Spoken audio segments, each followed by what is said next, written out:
السلام عليكم، ازيكم يا جدعان؟ عاملين ايه؟ في تاني فيديو على القناه. بصوا يا جدعان، قبل اي حاجه الفيديو ده هيبقى اهم فيديو على القناه، لان الفيديو ده هيبقى اول درجه في السلم. لو انت ما فهمتش الفيديو ده مش هتعرف تطلع السلم للاخر. فانت عاوزك تركز مع الفيديو ده، واي حاجه مش هتفهمها موجود جروب الفيس احنا عاملينه عشان كده. لو انت مش فاهم حاجه ادخل اسال عليه، او انا حاطط الرقم بتاعي على الواتس في البايو، تقدر تدخل تكلمني، مش هتاخر عليك باي حاجه. المهم عاوزك تخلص الفيديو ده فاهم كل حاجه، عشان لو ما فهمتش هتبقى الدنيا ضايعه معاك، وهتبقى زي اللي ملزوق على الحيطه. اضحك محمد، اضحك عبد الله، اضحك يلعن. مش هتبقى فاهم اي حاجه.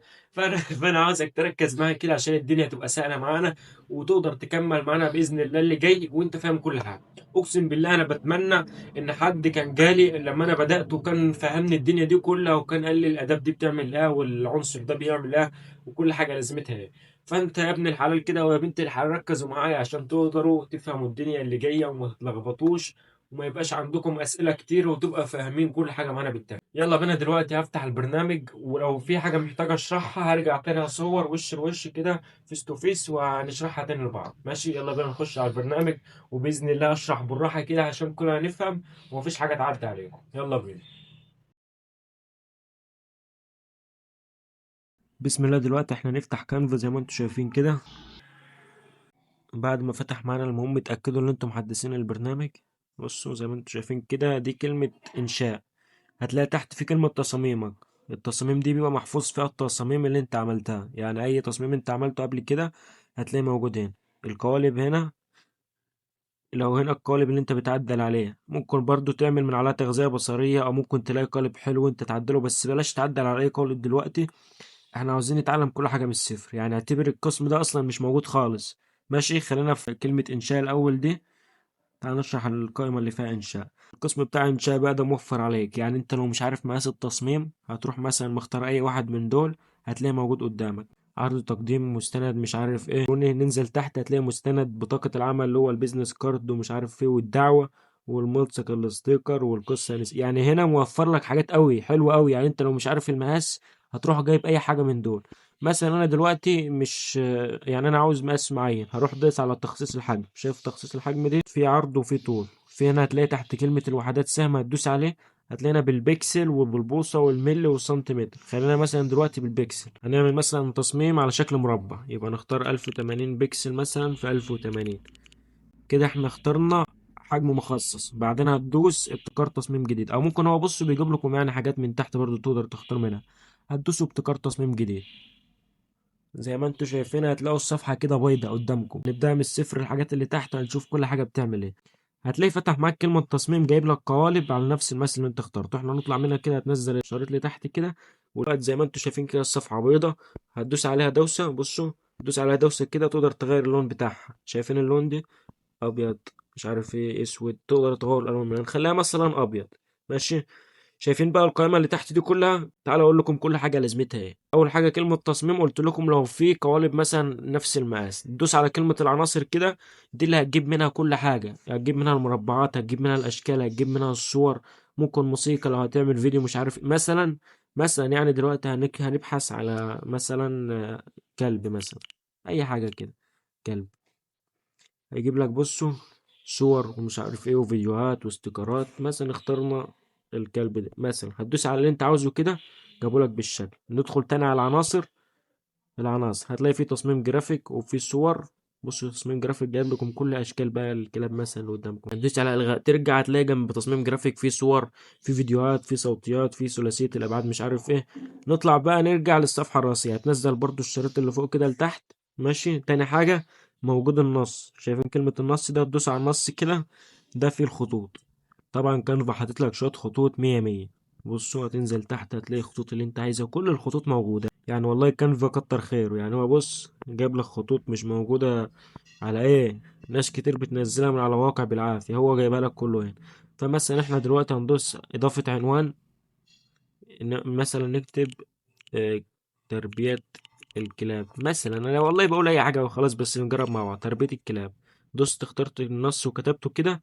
شايفين بقى اول ما تدوس على الخط يعني اهو بقى بالشكل كده، دوس على الخط كده مرة واحدة هتلاقي في كلمة تعديل وفي كلمة الخط وفي انماط النصوص وحجم الخط واللون والتنسيق. هناخد ده خطوة خطوة. الخط، بصوا ترفع السهم اللي تحت ده فوق كده، هتلاقي جاب لك الخطوط كلها، كل الخطوط.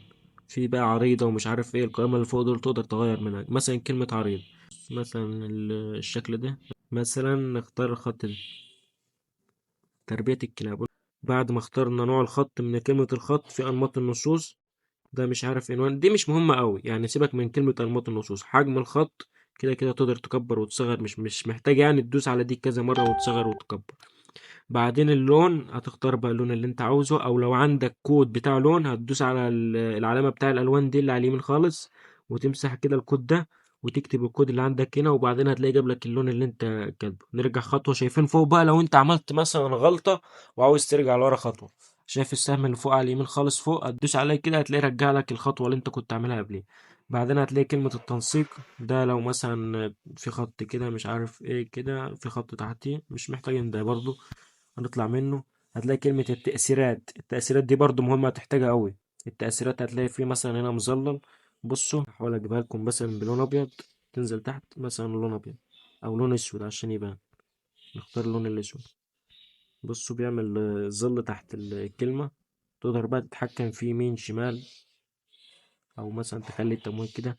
هنرجع خطوة لورا، هتلاقي كلمة ارتفاع، ده بيعمل ظل تحت الكلمة برضو كده، مش مهم أوي. نختار كلمة مجوف، ده بصوا التأثير ده بيخلي الكلمة فاضية من جوه.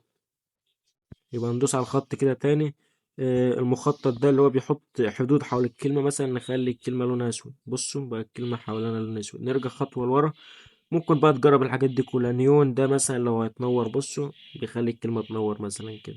احنا نكتب لا يوجد، وارجع من خطوة لورا. ماشي، رجعنا خطوة لورا.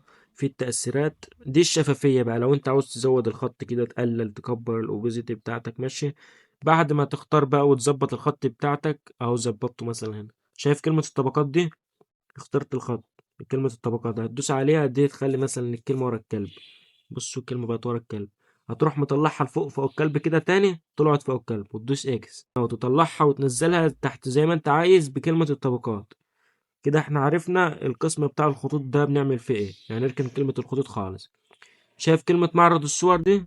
دوس عليها لو عندك صورة عاوز تضيفها للتصميم بتاعك. يعني انا دلوقتي مثلا اختار اي صورة وخلاص اضيفها، مثلا يعني اي صورة.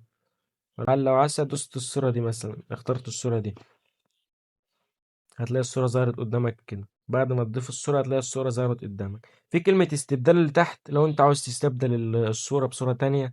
في كلمة تحديد دي لو عاوز تقص حتة من الصورة، بس انا هقول لكم ازاي تشيلوا الخلفية بكلمة واحدة، بصوا هو بيحددها لوحده.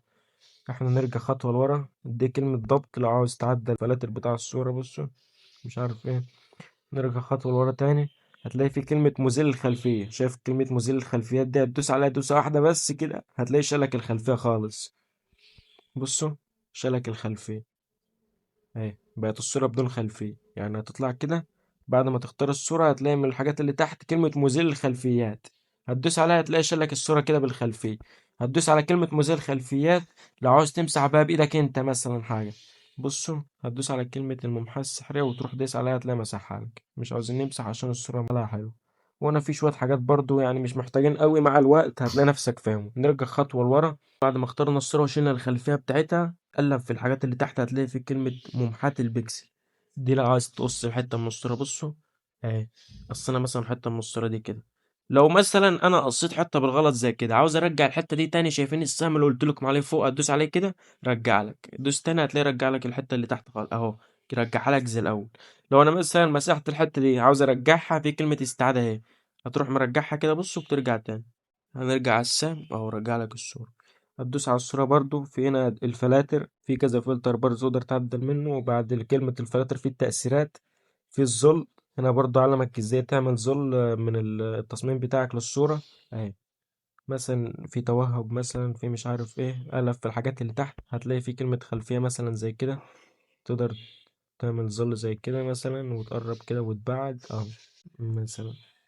عملنا الظل للتصميم مثلا، ولسه مش احسن حاجة للظل بس علمك برضو ازاي تعمل ظل كويس. يبقى كده نرجع خطوة لورا. في التركيز البؤري، لو عاوزين مثلا نعمل تمويه على الصورة يعني نخلي عليها بلور، شايفين كلمة تمويه اهو. هنرجع من الاول خالص من الصفر، عاوزين نعمل تمويه بلور على الصورة دي، هتدوس على دوسة كده، بعدين تقلب الحاجات اللي تحت كده هتلاقي كلمة التأثيرات، هتدوس على التأثيرات، كلمة تمويه، هتدوس على تمويه، في فرشة لو انت عاوز تعمل تمويه مثلا للحتة دي بس. بصوا لا احنا مش عاوزين دي بس، اروح مرجعين الخطوة لورا، عاوزين نعمل الصورة كلها بلور. هتدوس على الصورة بأكملها. بص كده، كده تكبر زي ما انت عاوز. احنا مثلا نعمل بلور على يعني حاجة صغيرة عليه، نعمل بلور على الحتة دي مثلا. بعدين تدوس على الصورة، في جنب كلمة التأثيرات في كلمة التطبيقات، دي برضو فيها حاجات مهمة أوي. يعني أول حاجة سيبك من أول حاجة مش هتحتاجها جامد، هقول لكم أهم حاجة في كلمة التطبيقات. يعني لو فيها كذا حاجة بس الحاجات دي يعني هتتعلمها مع الوقت لوحدك. أنا لسه ما فتحتهاش عشان مش هتحتاجها جامد. شايفين الشكل ده؟ بصوا هحط لكم علامة عليه، شايفين الشكل ده؟ تدوس عليه دوسة كده، ده بيعلي الدقة بتاع الصورة. يعني انت لو معاك صورة الدقة بتاعتها قليلة هتعلي الصورة بتاعتها. تنزل تحت كده بصوا، تقدر تعلي 2 4 8، تدوس على 8 مثلا كده زيادة الدقة، وتدوس زيادة الدقة. بصوا اهو قبل واهو بعد، وبعدين تدوس استبدال. بعد ما على الدقة اروح راجعين كده الخطوة لورا، تلاقي جنب كلمة التطبيقات في كلمة قص، ده لو عاوز تقص مثلا الصورة مش عارف ايه. لو عاوز تقص حتة من الصورة مثلا، احنا مش عاوزين نقص حاجة من الصورة. لو عاوزين مثلا ندوس على صورة الكلب كده، لو عاوزين نخليه يبص الجنب التاني دوس على الصورة بتاع الكلب وتقلب الحاجات اللي تحت دي خالص. شايفين كلمة انعكاس جنب كلمة قص؟ هتدوس عليها كده، تلاقي كلمة انعكاس أفقي وانعكاس عمودي. مثلا انعكاس أفقي بصوا بقت الجنب التاني، انعكاس عمودي بقت بالشكل ده. فاحنا نخليها مثلا كده. وهتلاقي جنب اللون لو عاوز تغير لون مثلا للكلب، بصوا زي ما انتوا شايفين كده غير لك لون الكلب، احنا عاوزينه بني زي الاول. وهتلاقي في كلمة زاوية برضو، ده هنحتاجها في بعض التصاميم هنشرحها بعد كده. وهنا الأوبزيت الشفافية، لو عاوز تعلي الشفافية بتاع الكلب أو تقليها. هنا الطبقات، يعني احنا مثلا كبرنا البرج ده شوية كده، عاوزين نخلي الكلب يبقى ورا البرج. بص هتدوس على الكلب وتخليه تحت البرج بقى بالشكل ده. علي الشفافية بتاعته شوية، هات البرج قدام الكلب بقى بالشكل ده. أي حاجة وخلاص بس عشان تبقى في أمان الدنيا.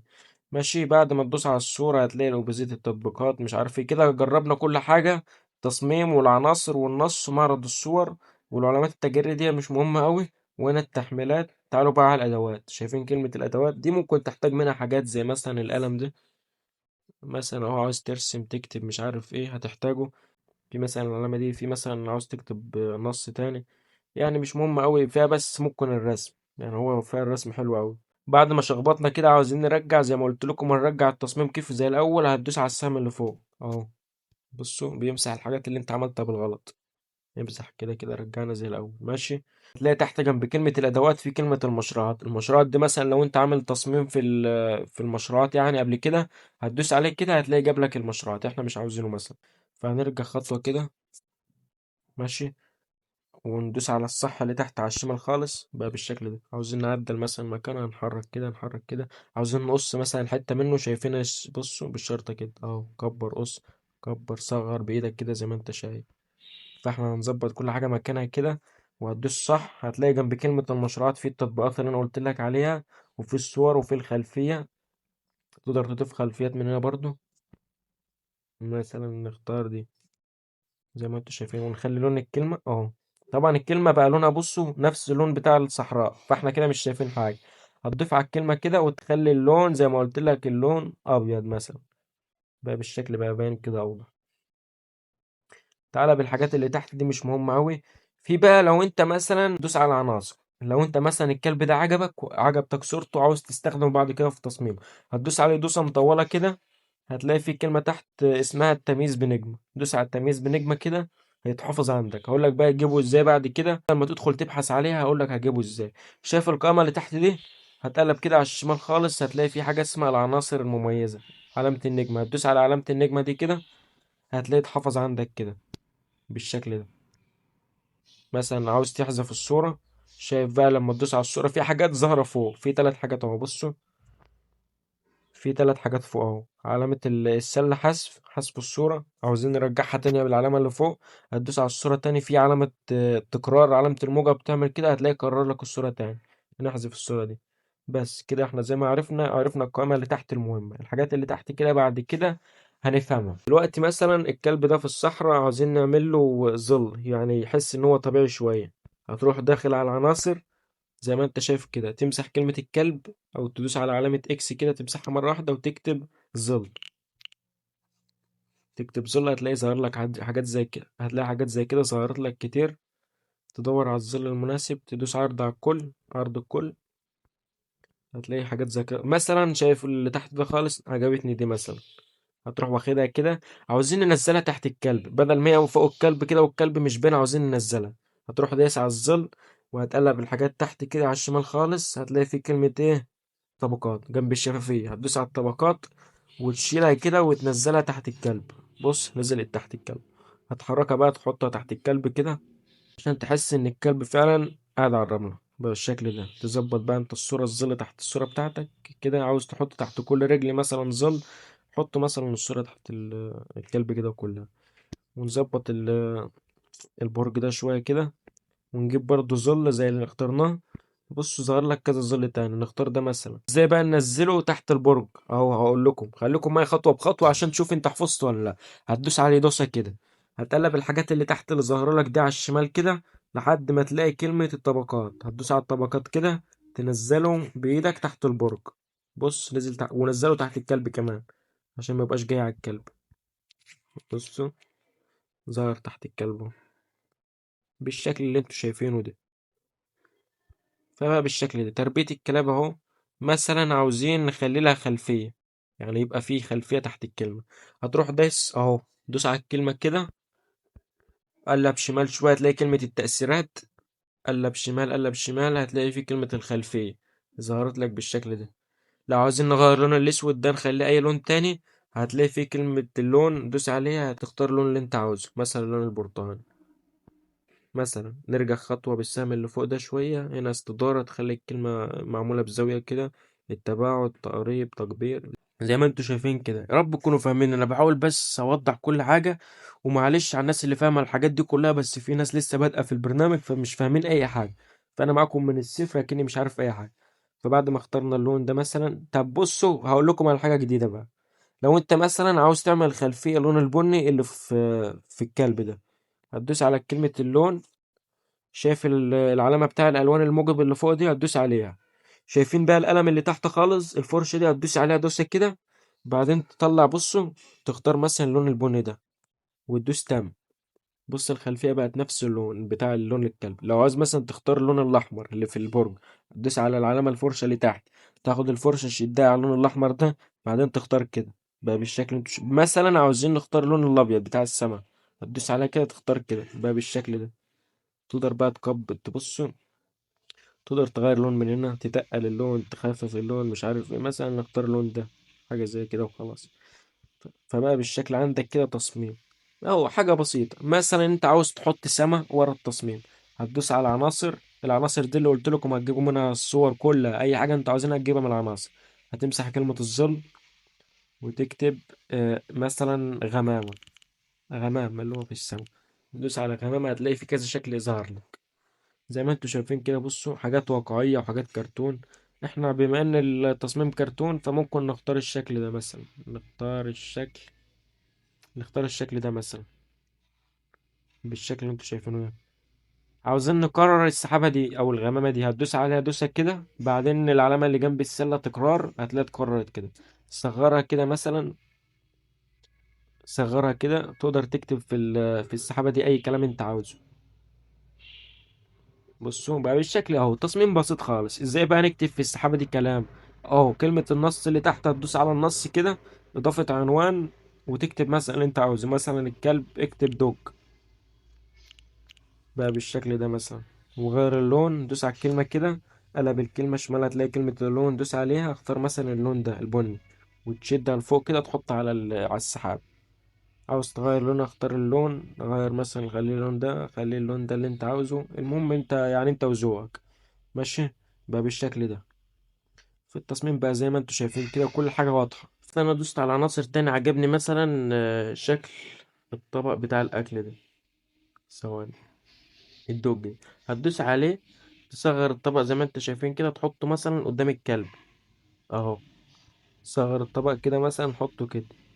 ازاي نحط ظل تحت الطبق؟ بص الطبق تحس ان هو طاير. بنفس الطريقة تدخل كده على العناصر، تمسح اللي انت كاتبه وتكتب ايه ظل، او ممكن تلاقيه فين، تلاقيه في الحاجات اللي انت اخترتها قبل كده المستخدمة حديثا. هنختاره مثلا من هنا، اخترنا الشكل. ازاي ننزله تحت الطبق بقى الظل؟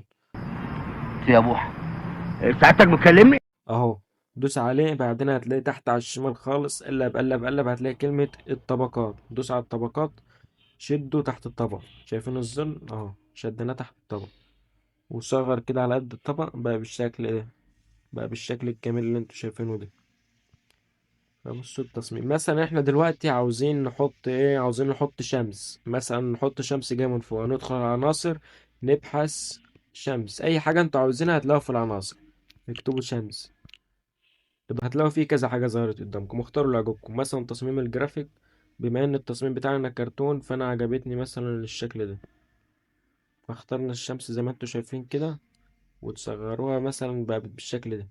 فبقى عندك التصميم كده زي ما انت شايف يا معلم اهو، ده الصح. عاوز تحفظ بقى التصميم بتاعك، شايفين القائمة اللي فوق، شكل البيت اللي فوق على اليمين ده لو عاوز ترجع للقائمة الرئيسية، احنا مش عاوزين نرجع للقائمة الرئيسية. علامة السهم اللي جنب البيت ده لو عاوز ترجع خطوة لورا، بصوا اهو، لو احنا مثلا عاوزين نرجعه تاني لقدام، دوس على السهم اللي على الشمال، بص رجعه لك.